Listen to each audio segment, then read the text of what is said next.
85 ए सब को नेकी 84 टी नर्क तमे करछो किंतु 85 जो नर्क पूर्ण करो ए जो 85 नर्क आउ गोटे नर्क होइछि एटा करिवार तात्पर्यटा कोन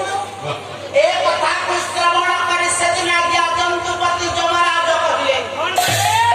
देवसी ए नर्कटा स्वतंत्र करा दैछि आज्ञा भगवान कृष्ण पाइबे अरे कौन स्वतंत्र कैसे रहबे कौन डॉक्टर भाई अच्छा कोठी पादला कौन से देखा अरे एटा मनुष्य मो करी ना छुआ की पत्थर दा देवसी नारदंकर कथा को श्रवण करी 85 नर्क पूर्ण जंतुपति जम कले देवदत्ती ए कुंड गा भाई ए कुंडरे पड़िले केवल आज्ञा नटपटिया कृष्ण हे तमे कोन कहूछ एटा चिंता ए नौकरे पड़िले कृष्ण भगवान ये होउछंती स्रष्टा ने स्वयं भगवान नारायण सिए पुणी ए नर्क कुंडे पड़े सृष्टिर कर्ता स्रष्टा सृष्टिर स्रष्टा हां हेले कर्म कोन कर्म जीवन रे जे जो कर्म करछि सेही करछंती हां कर्म अनुसार ताकू फल मिलछि अच्छा भगवान ने कोन कर्म हेले कर्म करिना बाबा फल करी प्राणी तव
भगवान कृष्ण जीवन रे अनेक जीव हत्या करछन्ति ए जय भाई कोन कोन बुझिबि तू एसे बैठ अनेक जीव हत्या करछन्ति क्या करछन्ति गोप कटक रे प्रभु जेते बड़ होतले पिलाटी दिन से मारी आछन रे जेते बेले गोप कटक रे नंद गुहारे रहिले जेते बेले नंद गुहेरे थेले कंस मारिबा पई अनेक षडयंत्र कला तमे केते केते जीव कुसे मारिछि बकासुर सुंदासुर सरखासुर सकटासुर उदना कंस एमिति बड़ बड़ जीव सब हत्या करछि যদি সে জীবকু মারিলে এটা কোন তারপর সেটা অপরাধ নয় ठीक अछि এ বড় পাপ নয় निश्चित তাহলে कथा मते जणियाउ पड़िबो ସେଥିପାଇଁ ଏ ନର୍କରେ ତାଙ୍କ କର୍ମ ଅନୁସାରେ ଫଳ ତାଙ୍କୁ ଏ ନର୍କରେ କରିବାକୁ ପଡ଼ିବ अरे ठीक अछि जंतुपति होइबा आସୁଛି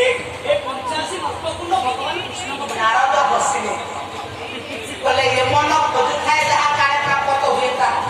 मते कलिका ବାପା ନାରଦ ଚିନ୍ତା କଲେ କହିଲେ ମୋର ବି ପ୍ରତିଶୋଧ ନେବାର ଅଛି କୃଷ୍ଣ କାରଣ ସିଏ ବି ମତେ ବହୁତ ଅପମାନ ଦିନ କରିଥିଲେ या कहउछ मते ଭଗବାନ କୃଷ୍ଣଙ୍କୁ ଆଜ୍ଞା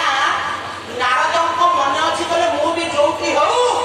ଏ ଅପମାନ ପ୍ରତିଶୋଧ ନେବି मते से नारी कोले की प्रेग्नेंट कर दे मु ताको छाड़ीबिनी मु ନାରଦଙ୍କୁ ନାରୀ କରିଥିଲେ ଭଗବାନ କୃଷ୍ଣ खाली नारी छुआ କହିଲେ ମତେ ନାରୀଟିଏ କରି हां ମୋ ଗର୍ଭରୁ ଗୋଟିଏ ଶିଶୁକୁ ଜନ୍ମ ଦେଇଥିଲେ ମତେ ଏ ସମାଜରେ ଲଜ୍ଜିତ କରି ଦେଇଥିଲେ ମୁଁ ତାଙ୍କୁ ସେମିତି ସମାଜରେ एमती ठीक प्रतिशत କେତେ ବଡ଼ ପ୍ରତିଶୋଧ ନେବି अंका को ଯୋଉ ନାରୀ ମତେ କରିଥିଲେ सेही नारी ଯୋଉ ନାରୀ କରି ମୋ ଗର୍ଭରୁ ଗୋଟିଏ ସନ୍ତାନକୁ ଜନ୍ମ ଦେଇଥିଲେ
ଗୋପ ପଟା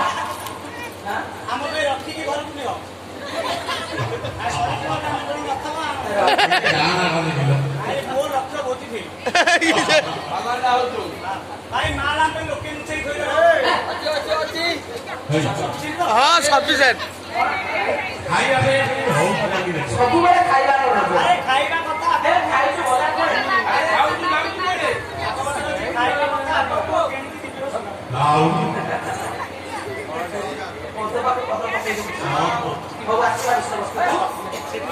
ସେଦିନ ଗୋପ ପଟା ପରେ ନନ୍ଦ ଗୃହରେ ଲାଗି ନନ୍ଦ ଗୃହର ଆନନ୍ଦ କୃଷ୍ଣଙ୍କର ଜନ୍ମଦିନ ଗୋପୀମାନେ ମନ ଦୁଃଖ କରି ଫେରୁଛନ୍ତି କାହିଁକି ନା ଗୋପ ପଟା ପରେ ଘର କରିଛୁ କେତେ ଶହେ ଆମର ବୃତ୍ତି ହଉଛି କ୍ଷୀରାଶ୍ୱର ଲବଣ ବିକ୍ରି କଲେ ଆମ ଉଦର ପୋଷଣ ହବ